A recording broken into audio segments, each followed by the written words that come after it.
啊，在地看世界，印度伫咧一天内，这个新冠病毒确诊的病例竟然有9万多例，已经超过巴西，将做全世界确诊病例第2多的国家。但是疫情拢遮尔啊严重咯，竟然阁一直咧解封，这恐惊会互疫情阁较歹控制。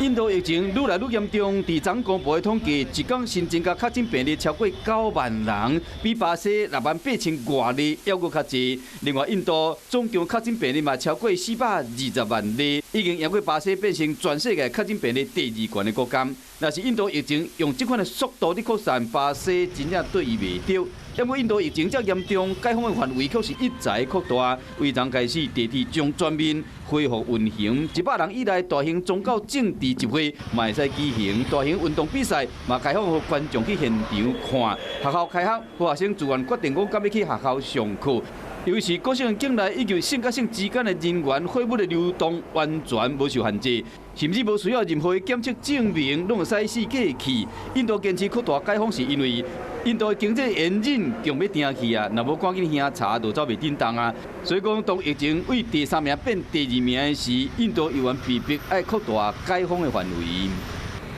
伫欧洲的疫情方面，嘛是因为热天了后快速解封的效应伫发芽，其中西班牙总共确诊病例已经超过50万例，是欧洲头一个超过50万例的国家。民众这时才咧怨叹讲，外来观光客拢无经过检测就入境，无挂喙罨，就到咖啡厅、酒馆、甲夜店去散播病毒。 病例才会增加遮紧，本来挂喙罨保持社交距离这款的建议，即马已经无啥效啊。